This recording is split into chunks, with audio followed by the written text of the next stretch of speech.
ओम नमो ओम नमो भगवते वासुदेवाय। ओम नमो भगवते ओम नमो भगवते वासुदेवाय। ओम वासुदेवाय। नमो भगवते वासुदेवाय। ओम ओम नमो नमो भगवते भगवते वासुदेवाय। वासुदेवाय। ओम नमो भगवते वासुदेवाय।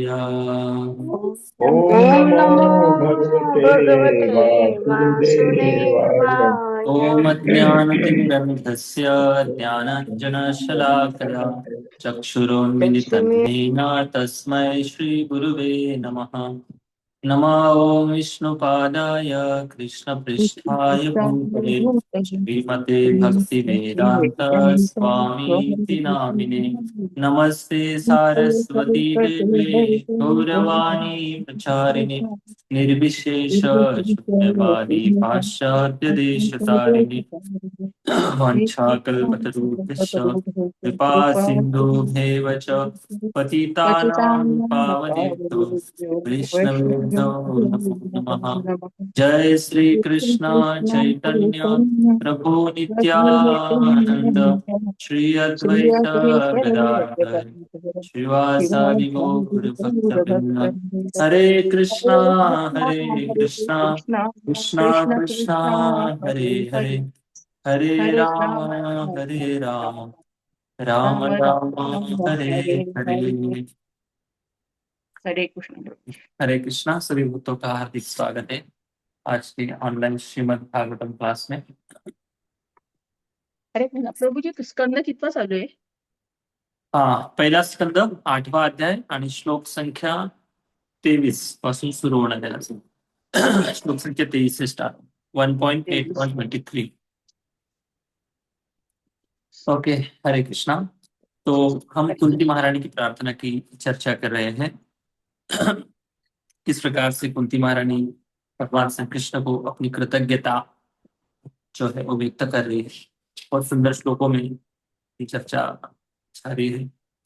तो पिछले कुछ श्लोकों में कुंती महारानी अपनी दीनता प्रकट करती है कि कहती है कि तथा परम हंसाना मुनिनाम कमलात्मना भक्ति योग विधानार्थ कथम पश्येमहि स्थिरा। आप तो भगवान पहली बात तो भौतिक जगत की दुनिया के लोगों को दिखाई नहीं देते, देख नहीं पाते हैं, क्योंकि माया का आवरण है। दूसरी बात तो ये है कि जो परमहंस है, जो भक्ति के मार्ग के छोड़कर अन्य जो परमहंस लोग हैं उनके द्वारा भी आप दृश्यमान नहीं है, तो मैं तो एक साधारण स्त्री हूँ, कैसे आपको देख सकती। इस तरह से कुंती महारानी अपनी दीनता प्रकट कर रही है। हालांकि कुंती महारानी भगवान की बहुत शुद्ध भक्त है। तो वही है, भक्ति का जो प्रमाण क्या है, किसके हृदय में भक्ति है, तो विनम्रता जो है ये भक्ति का वहन है। विनम्रता से ही भक्ति आगे बढ़ती है व्यक्ति। इसलिए कुंती महारानी यहाँ पर दीनता प्रकट कर रहे हैं और आगे जाकर कुंती महारानी जो जिन लोगों ने भगवान के प्रति अपना प्रेम जताया है उनके उनको याद करते हुए भगवान के अलग अलग नाम जो है उनको भगवान के नाम को दंडवत प्रणाम अर्पित कर रहे हैं। अपनी वत्सलता सूचक जो भाव है, जैसे कि कृष्णाय वासुदेवाय देवकी नंदनाय च नंद गोप कुमाराय गोविंदाय नमो नमः। कितने भाग्यशाली लोग हैं। वासुदेव वसुदेव महाराज कितने भाग्यशाली, देवकी माता, नंद बाबा आदि वृंदावन के जो गोपगण हैं, वो कितने लकी है, कितने भाग्यशाली। उनको याद करते हुए कुंती महारानी प्रणाम करते हैं और आगे जाकर भगवान की सुंदरता जो है उसको निहारती कुंती महारानी कहती कि मैं उस आपके जो रूप है उस रूप को देखकर और दिव्य और आध्यात्मिक सुख का अनुभव करती हूँ। नमः पंकज नाभाय नमः पंकज मालिनी नमः पंकज नेत्राय नमस्ते पंकजांग्रय। तो कमल से तुलना करते हुए भगवान के अंगों की तुलना कमल से कर कर धरणी भगवान की प्रार्थना भाव अंकित कर रही है। ठीक है, अभी आज 23 नंबर श्लोक की हम चर्चा करेंगे। बहुत सुंदर श्लोक है।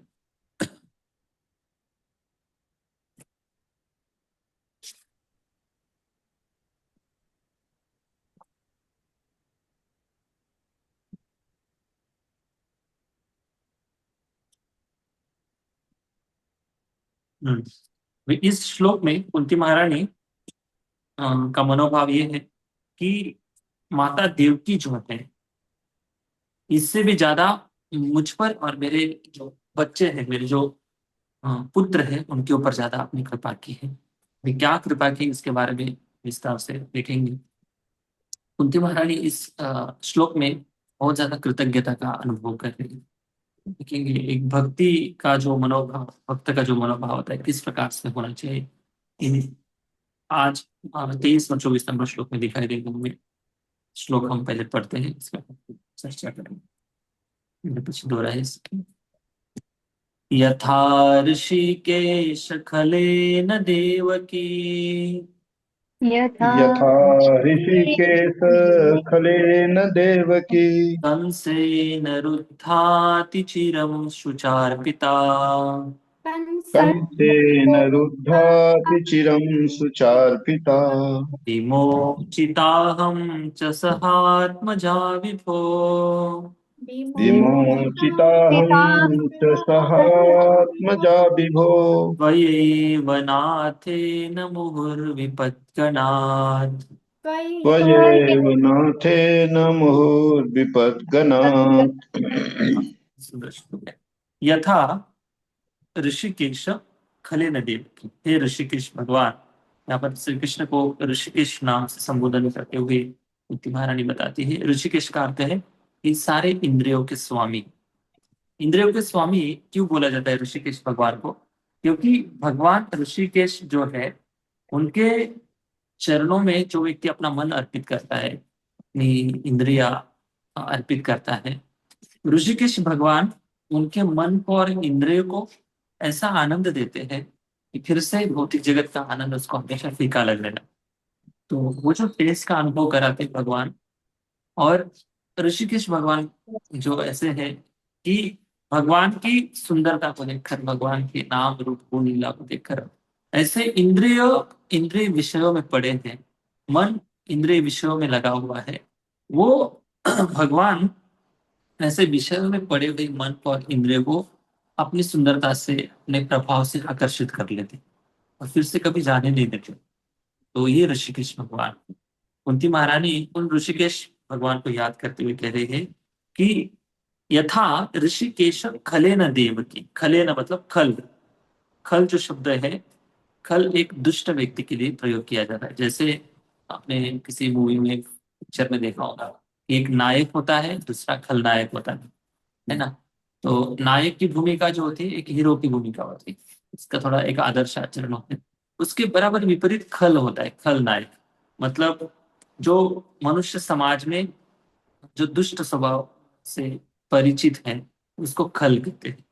तो इसको खल शब्द प्रयोग किया जा रहा है यहाँ पर कंस को।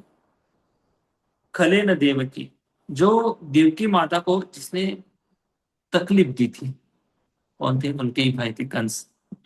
बहुत सुंदर प्रसंग है श्रीमद् भागवतम में, कैसे एक स्वार्थ जो होता है, कैसे इंसान को मतलब कितने नीचे हद तक लेके आता है। स्वार्थ बहुत खतरनाक और डेंजर होता है। तो जब देवकी माता और वसुदेव महाराज का विवाह हुआ था और बारात जा रही थी, और उसमें बड़े मान सम्मान से उनको विदाई दे रहे थे, साथ ये सब करते हुए कंस ने सोचा कि मेरी बहन का जो रथ है मैं खुद चलाऊंगा, और इसके माध्यम से वो अपना प्रेम जताना चाहता था कि मैं मेरी बहन से कितना प्रेम करता हूं। तो रथ चला रहा था, अचानक से आकाशवाणी हो जाती है। आकाशवाणी होते ही कंस अपना तुरंत स्वभाव पलट लेता है। जैसे सांप पलटी मार देता है ना, वैसे तुरंत पलटी मार देगा। मतलब भौतिकवादी जो लोग होते हैं, जिनका असुरी स्वभाव होता है, उनके अंदर जो भी गुण दिखाई देते हैं ना, वो गुण स्वार्थ के कारण प्रकाशित हुए होते हैं। उनके गुणों का जो मूल स्रोत होता है वो स्वार्थ होता है। अगर स्वार्थ में गड़बड़ हो जाए, उनकी इंद्रिय तृप्ति में बाधा आ जाए, तो वो तुरंत पलटी मार देते। तो ये जो स्वभाव है, ये स्वार्थी लोगों का स्वभाव है। कंस जो है तुरंत उधर से अपनी बहन के बाल केश पकड़ लेता है और तुरंत तलवार निकाल के गर्दन काटने के लिए तैयार हो जाता है।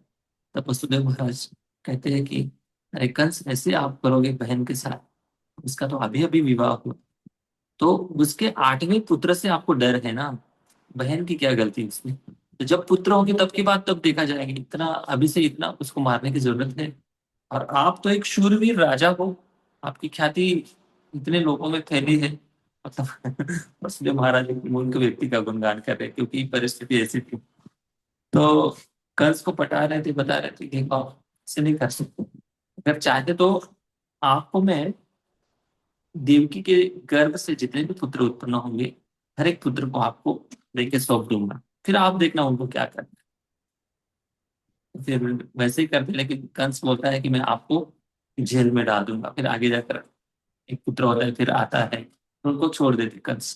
फिर नारद मुनि आते हैं, क्योंकि नारद मुनि को ये सब लीला करानी थी। नारद मुनि प्रकट होते हैं कंस के सामने और अपनी झोली से एक कमल का पुष्प निकालते हैं जिसमें 8 पंखुड़ियां होती है, और कंस को भ्रमित करते हुए बताते हैं कि देखो कंस, आप तो, हाँ, अगर वसुदेव महाराज के वचनों पर विश्वास करते हैं, लेकिन भगवान और देवता इनकी जो काल गणना है कैसे भी कर सकते हैं कि पहला पुत्र भी 8वां हो सकता है, 8वां भी पहला हो सकता है। क्यों ऐसा? क्योंकि देखो एक कमल का पुष्प है, इसमें 8 पंखुड़ियां हैं, गिनो कहाँ से भी गिनो, अगर एक पंखुड़ी गिनेंगे, यहाँ से स्टार्ट करेंगे तो आपकी दृष्टिकोण से ये पहली है, अगर यहाँ से स्टार्ट करेंगे तो किसी और की दृष्टिकोण से ये पहली है। इसका मतलब ये है कि आपकी हत्या किसी भी पुत्र के द्वारा हो सकती है। तो आप, नारद मुनि ये बताना चाहते हैं कि आप बस देवकी के किसी भी पुत्र को नहीं छोड़ना चाहिए। हमारे रूप से देखेंगे तो नारद मुनि झगड़े लग रहे थे, ये लगा ऐसे कोई भी तर्क वितर्क करेगा, लेकिन ऐसा नहीं। इसके पीछे भगवान की लीला, भगवान की योजना जो है, ये हर शुद्ध भक्त जानते हैं। नारद मुनि जैसे भक्त जानते हैं कि जल्दी से जल्दी भगवान प्रकट हो और इस कंस का उद्धार करे, कंस का वध करे, ये मनोभाव उनका था। तो ये जो दुष्ट कंस है, फिर इन्होंने इसने क्या किया कि वसुदेव और देवकी इन दोनों को जेल में डाल दिया, और इसको लग रहा था कि जेल में डालने से प्रॉब्लम खत्म हो जाएगी। लेकिन ऐसा नहीं है, कितने भी महत प्रयास कर लो कि भगवान का प्लान कोई चेंज नहीं कर सकता। तो ऐसा जो खल था कंस, इस कंस ने देवकी को बहुत ज्यादा तकलीफ दी थी। इन इससे भी ज्यादा तकलीफ कुंती महारानी के जीवन में थी। ये कुंती महारानी देवकी माता को याद करते हुए ये सब इस श्लोक को दोहरा रहे हैं। खले न देवकी, आगे लिखते हैं, कंसे न,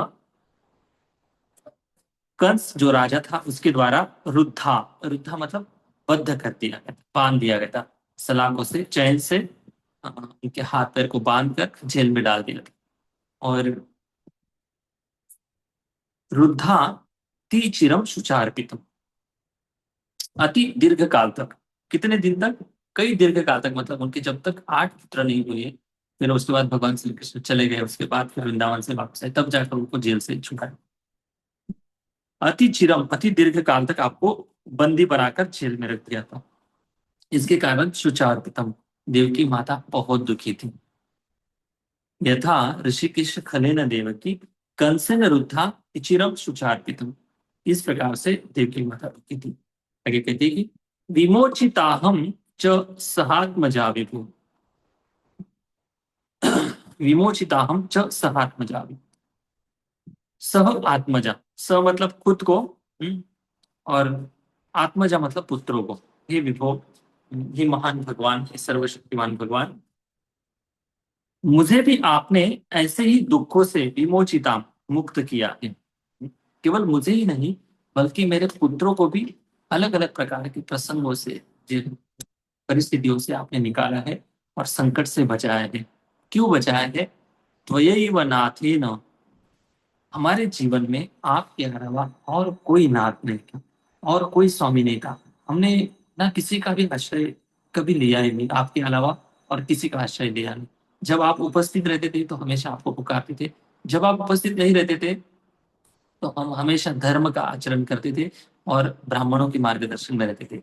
और जब भी संकट आता था तब हम आपको पुकारते थे। इसलिए तो यही में नाथ है ना, अनन्य नाथ था, जिसका कोई अन्य विषय नहीं है। बाहरी रूप से व्यवहार में भले चाचा मामा ताऊ ये वो, फैमिली रिश्तेदार बॉस, इनसे रिश्ता रहता है व्यवहारिक रूप से, लेकिन चिंतन में, चित्त में आपके अलावा और किसी का चिंतन नहीं था। इसको कहते हैं अनन्य चेता भक्त। तो इतने जितने भी पांडवों की श्रृंखला आती है, प्रसंग आता है, उसमें अनन्य शब्द कई बार प्रयोग किया गया है। यहाँ पे बताया गया त्वयैव नाथेन, मतलब आपके अलावा हमारे कोई नाथ नहीं थे। त्वयैव नाथेन मुहुर विपद्गनात्। मुहुर शब्द का अर्थ है कि बार बार, निरंतर, केवल एक बार नहीं, बार बार आपने हमारे अलग अलग प्रसंगों से आपने रक्षा की। तो इस प्रकार से कुंती महारानी इतनी कठिन परिस्थिति में वो भी कुंती महारानी भगवान को याद कर रही है और कृतज्ञता का जो भाव है व्यक्त कर रही है। यहाँ पर देवकी का उदाहरण देकर कुंती महारानी टोंट नहीं मार रही कि आपने देवकी की ऐसे रक्षा की है, तो उससे ज्यादा मेरी आपने रक्षा की, मतलब देवकी से भी ज्यादा मैं आपको प्यारी हूँ, आप मुझसे ज्यादा प्रेम करते हो, मैं ज्यादा महान भक्त हूँ, इस भाव से नहीं बोल रही कुंती महारानी। इस भाव से नहीं बोल रही कुंती महारानी, इस भाव से बोल रही है कि देवकी के जीवन में एक ही प्रसंग हुआ, उसको जेल में डाल दिया गया, और उनकी जितनी आपने रक्षा नहीं की, उससे भी ज्यादा मेरी हर प्रसंग में आपने रक्षा की। क्योंकि मेरे जीवन में क्या था, तो यही वह नाथ है ना, मेरा कोई नाथ नहीं था। हालांकि देवकी देवकी माता के पति तो थे, कम से कम वो रक्षा कर सकते थे, और पति होने के नाते उसको एक सहारा था, तो उनकी एक रक्षा के लिए ऑप्शन था, लेकिन मेरे लिए और कोई रक्षा का स्थान नहीं था। और ये जो दीन भाव है, कुंती महारानी भगवान भगवान को यहाँ पर भक्तवत्सल नाम से संबोधित नहीं कर रहे थे। भक्तों के प्रति वत्सलता जो दिखाते हैं भगवान, इस नाम से संबोधित नहीं करते। ये कुंती महारानी यहाँ पर भगवान को दीन बंधु नाम से संबोधित कर रही है। दीन बंधु का अर्थ ये है कि दीनों के बंधु, जिनका कोई सहारा नहीं है, उनके आप सहारा बन जाते हैं। इस दीन बंधु जो शब्द है, इसलिए कुंती महारानी ने बताया कि मैं भक्त नहीं हूं, जैसे देवकी महान भक्त है और बाकी जो लोग हैं वो जैसे आपके महान भक्त है, वैसे मैं भक्त नहीं हूं, मैं तो दीन हूँ। हाँ, और इस दीनता के कारण आप दीन बंधु हो, दीनों पर दया करने वाले। इसलिए आपने मेरी हर परिस्थिति में, हर समय पर रक्षा की। अभी देवकी माता का जो मनोभाव है बहुत सुंदर तरीके से बताया अच्छा रहेगा कि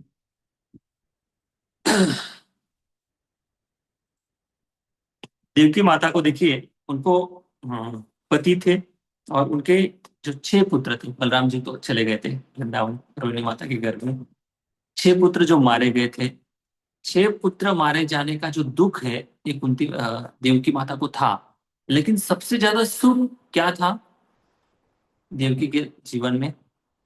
क्या सुख था? सुख ये था कि पहले से आकाशवाणी हुई थी कि स्वयं भगवान, हाँ, स्वयं भगवान आपके गर्भ से जन्म लेंगे। तो ये जो सुख है, स्वयं भगवान आने का जो सुख है, उस सुख के कारण जो 6 पुत्र मारे गए, इसका जो दुख है वो बहुत कम हो गया था। भले जेल में भी रहने दे, कोई बात नहीं, जेल में रहो, जहां पर भी रहो, लेकिन भगवान साक्षात आने वाले हैं, भगवान देवकी माता के घर में प्रवेश करने वाले हैं। वो जो सुख था, वो जो सुख का आध्यात्मिक अभिमान जो था, वो प्राउड जो फील करती थी, उसको वो सुख के कारण उसको जीवन में दुख आया भी, लेकिन उसका अनुभव इतना ज्यादा नहीं हुआ, है ना। तो कुंती महारानी ये बताना चाहती कि जीवन में रुद्धा, मतलब देवकी और वसुदेव को जेल में कंस ने बांध कर रखा था, एक ही बार बांधा था, लेकिन मेरे जीवन में तो ऐसी एक भी परिस्थिति ऐसी नहीं आई कि मैं सुकून की सांस ले सकी। हमेशा दुष्ट लोग प्लान करते थे कि इनको कैसे मारा जाए, इनको कैसे कुचला जाए, इनको कैसे राज्य से भगाया जाए। तो ऐसे कहते हैं राधा गोविंद सिंह महाराज की, जैसे कोई हिरन होती, हिरन के बच्चे हैं, और पूरे जंगल में हिंस्र पशु हैं, कैसे अपने बच्चों की वो रक्षा करती होंगी, वैसे ही कुंती महारानी अपने 5 बच्चों की इस प्रकार से रक्षा करती थी। और ये लोग हमेशा, कुछ लोग गिने चुने लोग अगर छोड़ देंगे, भीष्म पितामह, विदुर जी, और कुछ लोग होंगे, 1-2 लोग, इनको छोड़कर सारे उनके दुश्मन जैसे व्यवहार करते थे, ईर्ष्या द्वेष करते थे, मारने का प्लान करते थे। और हमेशा वो सोचते थे कि इस राज्य का जो स्वामी है हमेशा दुर्योधन बने, धृतराष्ट्र सोचता था। फिर वैसे ही सारे मंत्री, सारे प्लानिंग, वैसे ही राज व्यवस्था सब कुछ होता था। और वो अनेक प्रसंगों में इनको, हालांकि वो राजपुत्र बनने के लिए योग्य थे युधिष्ठिर महाराज, लेकिन नहीं बनने देते वो। हालांकि उनको जीवित मारने का भी कई बार प्रयास किया गया। अगले श्लोक में देखेंगे कि कैसे किन हर एक प्रसंग में उनको संकट में डाला गया, और हर एक संकट में उनमें भगवान का प्रत्यक्ष कोई हाथ नहीं, लेकिन कुंती महारानी क्रेडिट सब कुछ भगवान को दे कि आपकी कृपा से हमारी यहाँ पर रक्षा हुई। एक्चुअली पूरी लीला ध्यान से पढ़ेंगे तो वहां पर भगवान की एंट्री नहीं है। तो ये जो भक्त का भाव है, मतलब परिस्थितियां, ये जो भी व्यक्ति भले मदद करता हो, भले वो भक्त भी ना हो, कोई भी व्यक्ति, लेकिन सारा क्रेडिट भगवान को दिया देते हैं भक्त को। ये भक्त का मूड होता है। कुंती महारानी इसलिए भी कृतज्ञ है भगवान से कि बताती कि जब महाभारत के युद्ध की घोषणा हुई थी, तब जाकर सारे पृथ्वी के राजाओं ने दो पक्ष में विभाजन हो गया था। कुछ लोगों ने दुर्योधन के पक्ष में आए, कुछ लोग अर्जुन के पक्ष में आए। लेकिन वहां पर बलराम जी को भी चॉइस दी गई थी। बलराम जी भी कौन से पक्ष में लड़ेंगे, श्री कृष्ण ने तो बता दिया था। वो प्रसंग है दुर्योधन और श्री कृष्ण भगवान को मिलने जाते हैं। तब दुर्योधन नारायणी से न लेता है, फिर अर्जुन भगवान को चुनते हैं, लेकिन भगवान उस समय वचन भी लेते हैं कि मैं कोई शस्त्र अस्त्र नहीं उठाऊंगा। उस समय बलराम जी निष्पक्ष होकर तीर्थ यात्रा में चले गए थे। उन्होंने देखा कि मेरे इधर भी रिश्तेदार है, इधर भी दुर्योधन मेरा शिष्य है, तो तीर्थ यात्रा चले जाते हैं। तो कुंती महारानी याद करती है कि आप भी बलराम जी जैसे चले जाते, अगर आपकी दीनता, दीन वत्सलता, आपकी जो भक्त वत्सलता अगर हमारे ऊपर कृपा नहीं होती, तो आप रुके इसलिए क्योंकि मेरे पुत्रों की रक्षा हो, नहीं तो आप भी तो चले जाते, आपको क्या ही लेना देना था। हाँ, आप रुके। महाभारत के युद्ध में इतने सारे कट कारस्थान हुए, पॉलिटिक्स हुई, जो भी हुआ मेरे पुत्रों की रक्षा के लिए आपने किया है सब कुछ। तो ये कुंती महारानी भगवान के प्रति जो कृतज्ञता भाव है वो व्यक्त कर रही। और आगे बता दी कि इस युद्ध भूमि में इतने बड़े बड़े लोग थे, जो जैसे कि पूरे समुद्र में, बड़ा समुद्र होता है उसमें तिमिंगल जैसे बड़े बड़े मछली होते हैं, कितने बड़े बड़े शिप को, जहाजों को भी पलटी कर देते हैं, और छोटे छोटे मछलियों को तो ऐसे ही निकल जाते हैं ब्रेकफास्ट लंच में। वैसे ही युद्ध भूमि पर इतने बड़े बड़े महारथी थे, जिनके बाहु में हजारों हजारों हाथियों का बल था। अनेक शस्त्र अस्त्रों की विद्या उनके पास थी, लेकिन आपकी कृपा से मेरे पुत्रों की ऐसी रक्षा हुई, जैसे मानो कि जैसे आंधी तूफान आती है, और उस आंधी तूफान में अ, आंखों में धूल कचरा ना जाए, इसलिए हम हमारे आईलिड्स जो है वो बंद कर लेते हैं, है ना।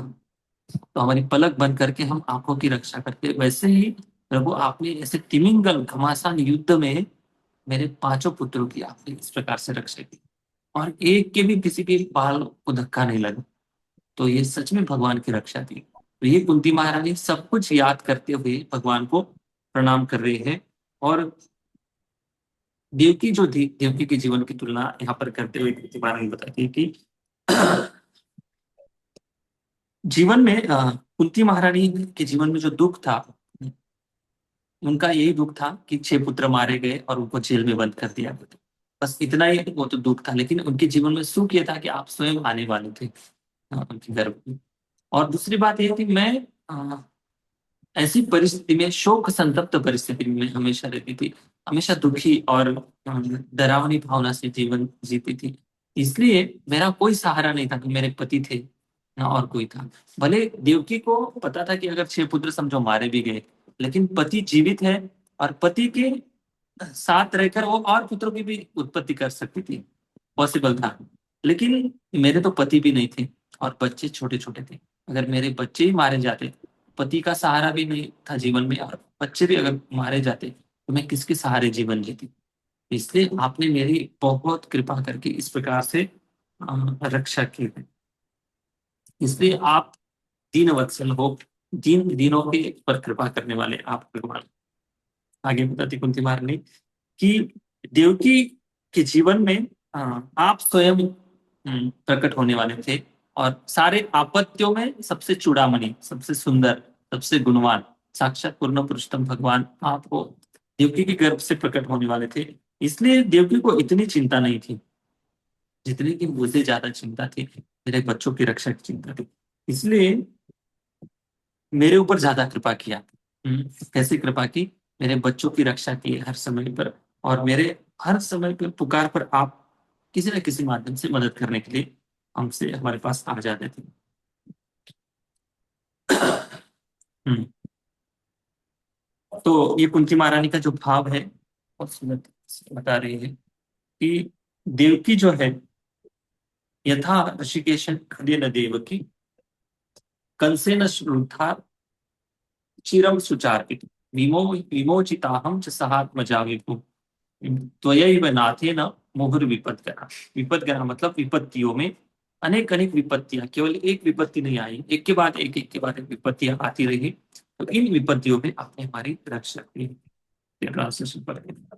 हे ऋषिकेश, हे इंद्रियों के स्वामी तथा देवों के देव, आपने दीर्घ काल तक बंदी गृह में बंदिनी बनाई गई और दुष्ट राजा कंस द्वारा सताई जा रही अपनी माता देवकी को तथा अनवरत विपत्तियों से घिरे हुए मेरे पुत्रों समेत मुझको मुक्त किया। यहाँ पर कुंती महारानी देवकी को याद करते हुए कृतज्ञता व्यक्त कर। देखिए, भगवान की जो कृपा है, कृपा का अनुभव व्यक्ति अम, अगर हृदय में भक्ति है, दो चीजें डिस्कशन करेंगे, एक तो श्रद्धा और दूसरे है कृपा। हम्म, तो कठिन परिस्थिति में भी व्यक्ति भगवान को कृतज्ञता अर्पित कर सकता है। क्यों नहीं अर्पित कर सकता? ये भक्तों के जीवन की जो चरित्र है, इसलिए हमें पढ़ना चाहिए। भागवतम में ये जो चरित्र है, कोई केवल स्टोरी फॉर्म में दिया गया है, स्टोरी के लिए नहीं, तो महाभारत के लिए स्टोरी है। इसमें क्या नीति है, क्या राजकारण है, कैसे संसार है, उसके बारे में महाभारत से ये सब सीख सकते हैं। लेकिन भागवतम में ये स्टोरी इसलिए नहीं बताएगी। भागवतम में ये कुंती महारानी जैसे महान भक्तों के चरित्र इसलिए दिए गए हैं ताकि आने वाले जो लोग हैं, भक्ति योग का विधान साधना करने वाले लोग हैं, उनको भगवान की वचनों पर श्रद्धा बढ़े, भगवान की कृपा पर श्रद्धा बढ़े, इसलिए इन सारे लोगों का चरित्र दिया गया है। कुंती महारानी के जीवन में आ, कठिन प्रसंग आए नहीं ऐसा नहीं, कितने सारे कठिन प्रसंग आए, और उन कठिन प्रसंगों को अभी याद करके बता सकती थी। देखिए, नेगेटिव अगर होना है तो कोई रीजन नहीं नेगेटिव होने के लिए।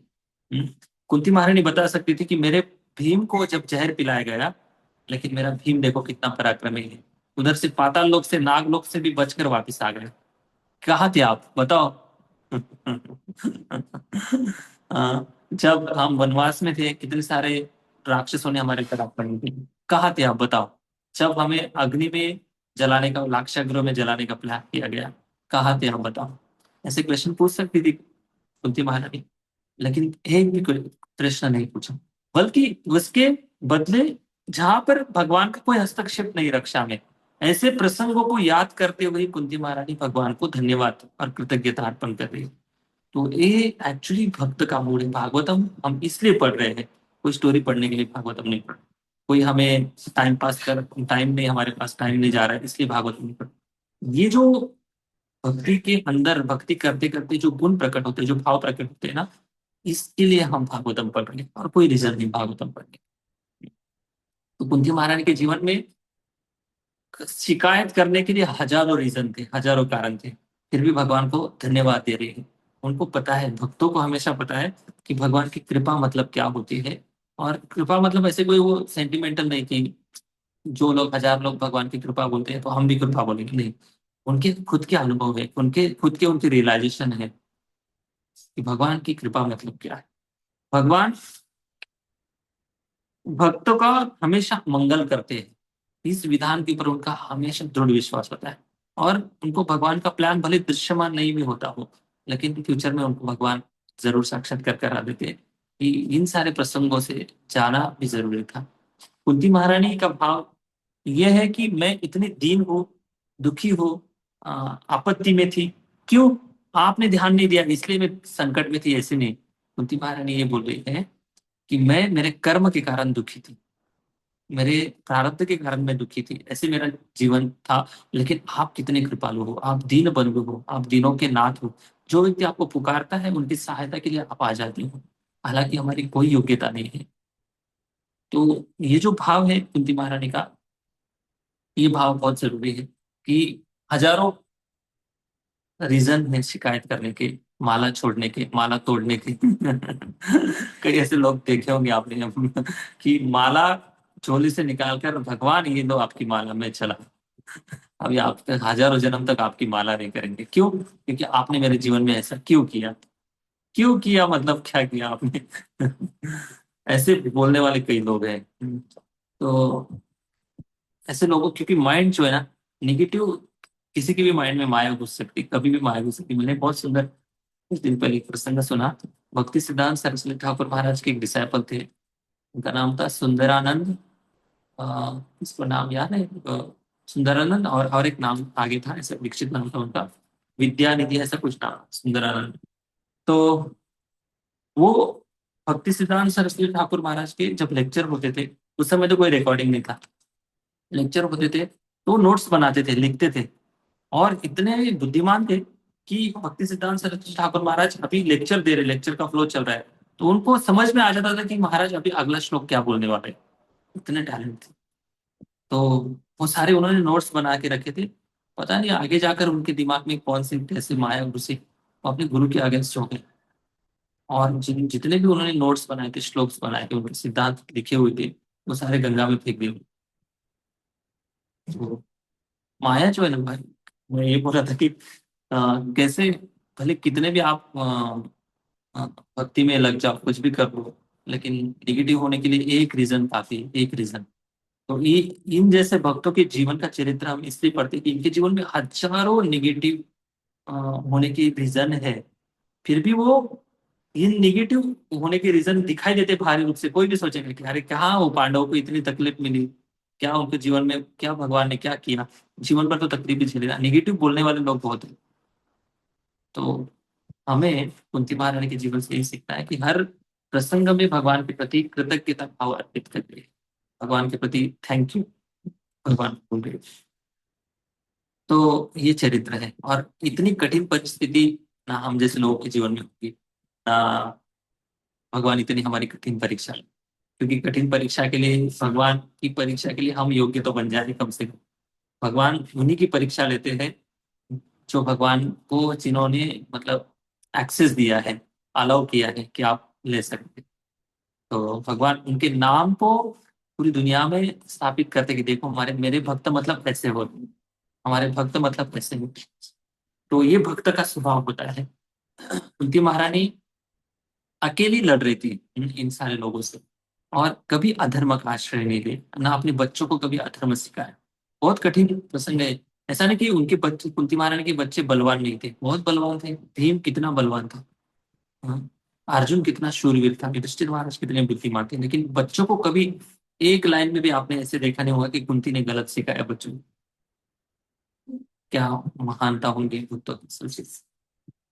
तो यही कुंती महारानी से हमें सीखना है। और श्रद्धा जो है, श्रद्धा की परीक्षा हर समय होती है। और यही भक्ति की जो साधना की जो परीक्षा है, यही परीक्षा है कि हमारी जो श्रद्धा है, इस श्रद्धा की टेस्ट तो होगी। परिस्थितियां ऐसी आएंगी जीवन में, या जीवन जीते समय, खुद के जीवन में कुछ भी ऐसी परिस्थितियां आएंगी जिसमें हमारी श्रद्धा की टेस्ट होती है। और ऐसी परिस्थिति में भी हम सकारात्मक अगर रहेंगे, केवल सहन करना सकारात्मक नहीं है, हाँ? केवल टॉलरेट करना सकारात्मक नहीं कि एक बार टॉलरेट कर लेंगे, दो बार, तीन बार, चार बार, फिर एक दिन के बाद हम भी गंगा में माला घुमा अर्पित कर देंगे। हमारे जो नोटबुक है, बुक्स है, वो भी गंगा में अर्पित कर देंगे। ऐसे नहीं। मैं अभी भागवतम कुछ दिन पहले देखा कि, हाँ, यहाँ पे उत्सव प्रिया माता जी ने, हाँ, माता जी ने मुझे बताया था कि उनके सोसाइटी के सामने भागवतम लेकर कोई आया था, भंगार वाले के इसमें है ना, माता जी ने मुझे कॉल किया था। तो ऐसे क्यों होता है कि भागवतम व्यक्ति भंगार वाले को भेज देता है रद्दी में। इंग्लिश में पूरे 12 कैंटो थे लगभग, कितनी पता नहीं, माता जी को पता है। माता जी मुझे कॉल किया था कि देखो प्रभु जी भंगार वाले लेके जा रहे भागवत, माता जी तुरंत कुछ पैसे देकर खरीद कर लिया। खरीद लिया। तो ऐसे क्यों होता है? ये लोग माला छोड़ देते हैं, लोग भागवतम भंगार में बेच देते हैं, नोटबुक ऐसे फेंक देते हैं, क्योंकि उनका जो श्रवण कीर्तन है वो बहुत ढीला है, और सही स्रोत से उन्होंने श्रवण कीर्तन नहीं किया, और नित्य रूप से नहीं किया है। और भी कुछ बहुत सारे रीजन हो सकते हैं, लेकिन ये बेसिक रीजन ये है। और उनको भक्ति का जो सिद्धांत है इस तरीके से उन्होंने शास्त्र को समझा नहीं, जिस तरीके से आचार्यों ने समझाया है। तो यही बात है, जीवन में परिस्थितियां उनके, कुंती महारानी, पांडव, इनके जीवन में परिस्थितियां तो आई है, लेकिन भगवान ने उनकी जीवन चरित्र से श्रद्धा का प्रकाशित किया। क्या उनकी श्रद्धा है? उनकी जो कृतज्ञता भाव है वो प्रकाशित किया है, धार्मिकता का जो भाव है वो प्रकाशित किया है। तो ये सारी चीजें इन जैसे महान भक्तों के जीवन से हमें सीखने को मिलती है। और असहाय अवस्था में जब व्यक्ति होता है, जैसे एक हिंस्र पशुओं के बीच में हिरन और बच्चे हैं, तो वैसी तुलना कुंती महारानी से की गई। जब असहाय अवस्था में व्यक्ति होता है तो वो भगवान को ज्यादा याद करता है। जैसे गजनवी ने भगवान को कठिन परिस्थिति में याद किया, उसके पहले इतनी तीव्रता नहीं आई। हम्म, तो जिस कठिन परिस्थितियों में व्यक्ति भगवान के ऊपर श्रद्धा रखता है, भगवान को पुकारता है, तो भगवान बहुत जल्दी पास आ जाते हैं। श्रील प्रभुपाद जी के जीवन देख लीजिए।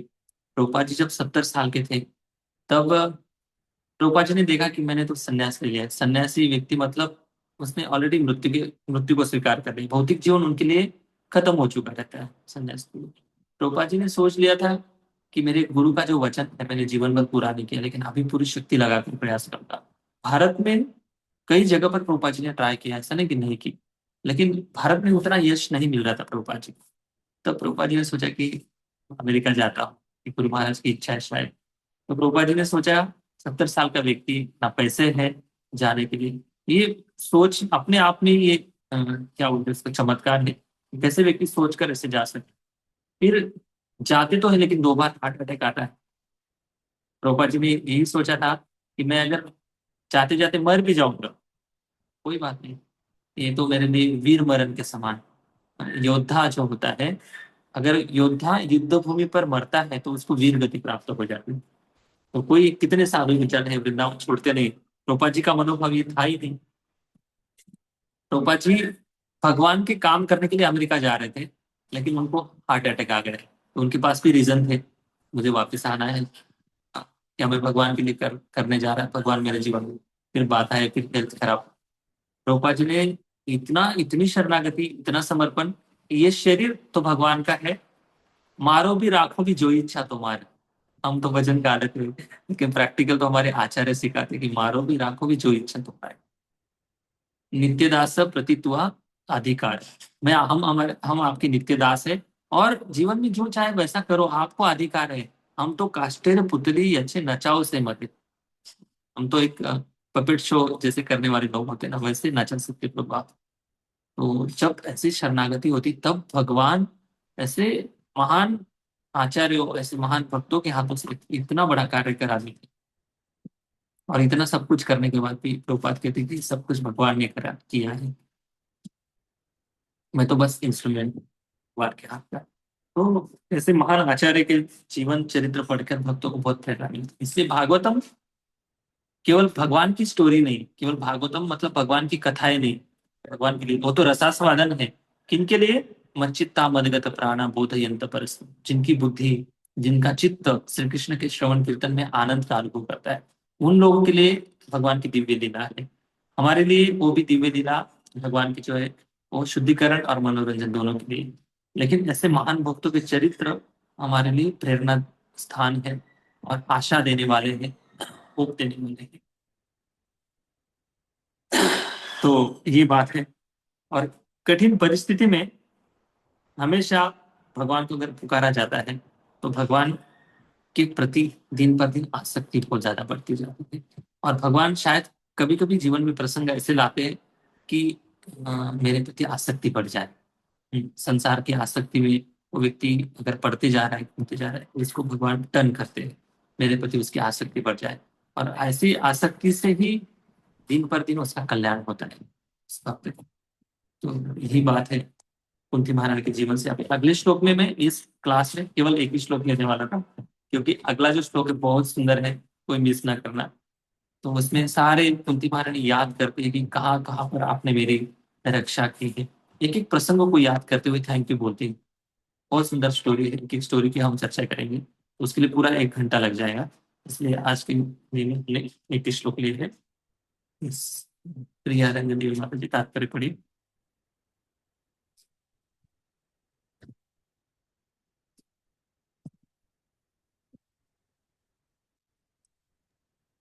हरे कृष्ण। तात्पर्य। कृष्ण की माता तथा कंस की बहन देवकी को उसके पति वसुदेव सहित बंदी गृह में रख दिया गया था, क्योंकि दुष्ट राजा कंस को भय था कि वह देवकी के 8वें पुत्र द्वारा मारा जाएगा। उसने कृष्ण के पूर्व पैदा हुए देवकी के सारे बच्चों का वध कर दिया था, किंतु कृष्ण बाल वध के संकट से बच निकले, क्योंकि वे भगवान कृष्ण के पालक पिता नंद महाराज के घर पहुंचा दिए गए थे। कुंती देवी भी अपने पुत्रों समेत अनेक कष्टों की श्रृंखला से बचाई जाती रही, लेकिन लो भगवान श्लोक पढ़े, स्पीड कम करे, थोड़ा स्पीड धीरे धीरे पढ़े। लेकिन भगवान कृष्ण ने कुंती देवी पर कुछ अधिक ही अनुग्रह किया था, क्योंकि उन्होंने देवकी के अन्य पुत्रों की रक्षा नहीं की, जबकि कुंती के पुत्रों की रक्षा की। इसका कारण यह था कि देवकी के पति वसुदेव जीवित थे, लेकिन कुंती विधवा थी और कृष्ण के अतिरिक्त उनका अन्य कोई रक्षक न था। निष्कर्ष यह है कि कृष्ण उस भक्त पर अधिक अनुग्रह करते हैं जो अधिक संकट में होता है। कभी कभी वे जानकर शुद्ध भक्तों को ऐसे संकटों में डालते हैं, क्योंकि ऐसी असहाय अवस्था में भक्त भगवान के प्रति अधिक अनुरक्त बनता है। भगवान के प्रति जितनी अधिक अनुरक्ति होगी, भक्त को उतनी ही अधिक सफलता प्राप्त होगी। हरे कृष्ण। रूपा जी देवकी माता का उदाहरण देकर बता रहे कि देवकी माता की रक्षा शायद भगवान ने इसलिए नहीं की होगी क्योंकि उनके पति थे, वसुदेव महाराज थे, और कुंती महारानी के जीवन में और कोई सहारा नहीं। कोई न सहारा बिन तेरे नंदलाल, कोई ऐसा भजन है ना बहुत सुंदर। मेरा कोई न सहारा बिन तेरे नंदलाल घनश्याम घनश्याम।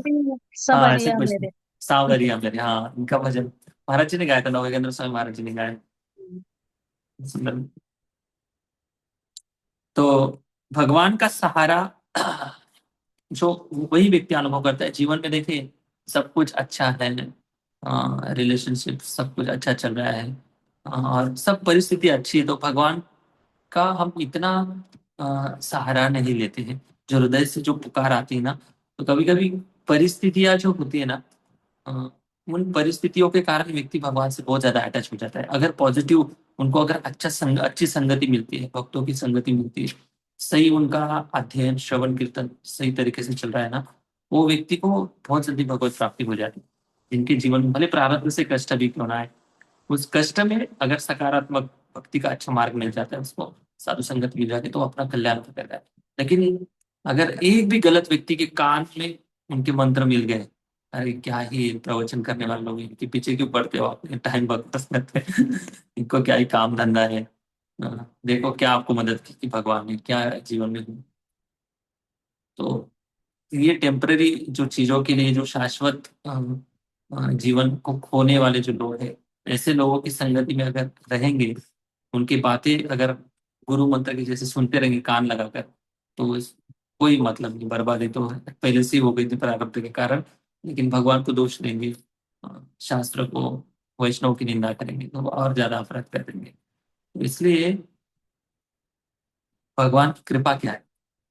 भगवान की कृपा यही है कि याद करना है भगवान की कृपा मतलब मनुष्य नाम सहस्रेषु। इस भौतिक जगत में हजारों लोग हैं, इन हजारों लोगों में से भी भगवान हमें श्रवण कीर्तन के लिए एक अच्छी सद्बुद्धि दे रहे हैं। इस भौतिक शरीर में हमारी भगवान के प्रति जो बुद्धि है, भक्ति करने की जो बुद्धि है वो दी है। हम आज भगवान के बारे में श्रवण कीर्तन कर रहे हैं, ये सबसे बड़ी कृपा है। क्योंकि यही जो सुना पढ़ा हुआ जीवन में जो भी है, इसी के माध्यम से हमारा भाव परिपक्व बनता है, और वही भाव हम भगवान को अर्पित कर सकते हैं। खुद का कोई भाव नहीं। हम इस भागवतम से, ऐसे चरित्रों से भाव उधार लेते हैं और भगवान को अर्पित करते हैं। ऐसे उधार लेते लेते लेते लेते लेते लेते हमारा खुद का एक दिन भाव बन जाएगा है ना। ऐसे तो तो इसलिए इन भक्तों के चरित्र पढ़ना है, इन भक्तों ने गाए हुए प्रार्थनाएं हैं फिर से रिपीट करनी है, गानी है धीरे धीरे धीरे, क्योंकि पास होते जा रहा है ना, वही भावना वही इंप्रेशन, ऐसे भले पास होते जा रहे हैं, इधर से उठा रहे हैं, इधर सुन रहे हैं, थोड़ा स्मरण चिंतन कर रहे हैं, फिर अर्पण कर रहे हैं भगवान को या प्रचार कर रहे हैं। तो हम वहन करने वाले लोग हैं। हम जैसे कोई व्यक्ति होता है ना, अ, इधर से उधर उठा कर रखने वाला, धीरे धीरे धीरे धीरे वो भी शुद्ध हो जाता है, क्योंकि भगवान का नाम, भगवान के रूप गुण लीला, भगवान की वाणी ये शुद्ध है। इसके संपर्क में आने से धीरे धीरे व्यक्ति शुद्ध बन जाता है, तो वो भी भगवान की कृपा प्राप्त करता है। अगला श्लोक बहुत सुंदर है। विशाल महाग्नि पुरुषार्थ दर्शन असत सभायां वनवास कृच्छतः मृदे मृदे नेक महारथाश्रतो द्रोणस्त्र तस्यास्म हरेर्भिरक्षितः। आपने हमारी कौन कौन से प्रसंगों में रक्षा की है, इसको याद करते हुए कुंती महारानी भगवान को कृतज्ञता भाव अर्पित कर। कि हरे कृष्णा कृष्ण प्रभुपाद की जय, ग्रंथराज श्रीमद् भागवतम की जय, कुंती महारानी की जय। कोई प्रश्न है किसी का? हरे कृष्णा प्रभु जी, दंडवत प्रणाम। हाँ। पूरा जो चैप्टर ही है वो बहुत ही रसास्वादन करने वाला है और आपके मुख से इसका बहुत ही सुंदर तात्पर्य जानने को मिलता है। प्रभु जी, मेरा जो क्वेश्चन है थोड़ा सा आउट ऑफ कॉन्टेक्स्ट है, क्या मैं पूछ सकती हूँ? हाँ कुछ। प्रभु जी, जैसे हम सुनते हैं श्रीमद् भागवतम में कई बार सुना है कि बलराम जी जो थे वो स्थानांतर किए गए थे देवकी माता के गर्भ से रोहिणी माता के गर्भ में। तो ये तो हमें पता है कि ये भगवान की लीला है और ये योग माया ने किया है। लेकिन क्या उस वक्त के समाज में ऐसे उनको ऐसे नहीं लगा कि रोहिणी माता जी यहाँ है और वसुदेव उनके पुत्र तो जेल में है, तो ये गर्भवती कैसे हुई? तो ऐसे इनके समाज में कोई ऐसे हलचल नहीं मची?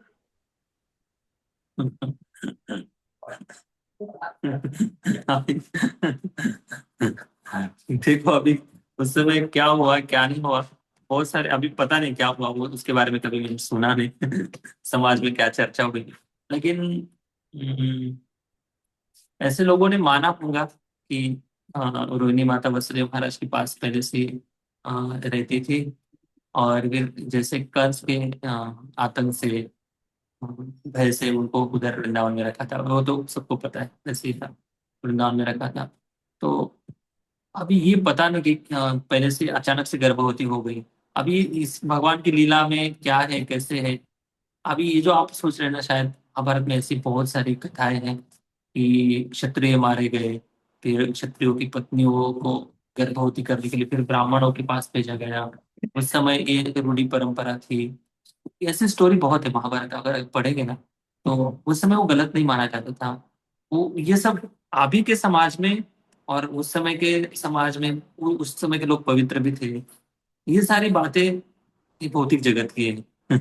भले भारत महाभारत में लिखा गया है, लेकिन भौतिक जगत की बातें हैं। और ये आध्यात्मिक जो लीला है भगवान की, तो हमें इन सारी चीजों को लीला की दृष्टि से देखना चाहिए।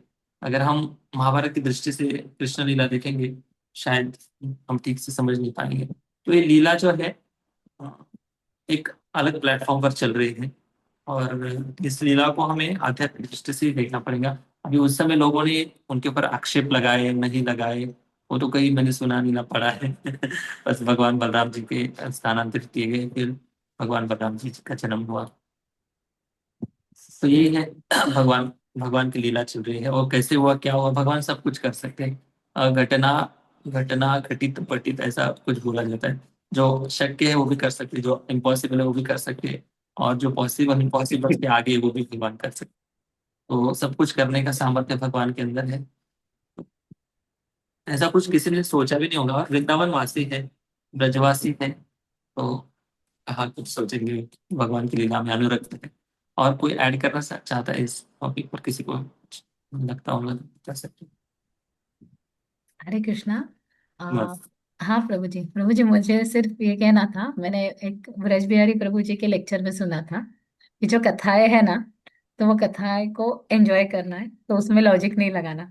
तो ऐसे मतलब है ना, उन्होंने बोला था कि हम जैसे जो लॉजिकल माइंड से सोचना मतलब करते हैं ना, तो वैसे हमको सोचना नहीं है कि ये ना, मतलब ऐसे नहीं तो फिर इतना बड़ा अघासुर था, फिर भगवान कैसे हुए, या ऐसे जो थिंग्स है ना उसको ऐसे सोचना नहीं चाहिए, ऐसे उन्होंने बताया था। और दूसरा मुझे ऐसे लगा कि ना जैसे भगवान योग माया की शक्ति से अगर मतलब यशोदा माई को जब भी उन्होंने ब्रह्मांड दिखाया था मुंह में, फिर वो भूल जाती है, तो वैसे ना वो सबके दिमाग को भी ट्यून कर सकते हैं कि यस। जिससे ना वो बिलीव कर लेंगे। तो ऐसे मतलब है ना, ऐसे मैंने खुद देखा भी है कि अगर हमारी बहुत इच्छा होगी ना, तो वो भगवान सामने वाले को है ना, मतलब कुछ ना कुछ ऐसे हो जाता है कि लोग बिलीव कर लेते हैं जो हम बोलते हैं वो।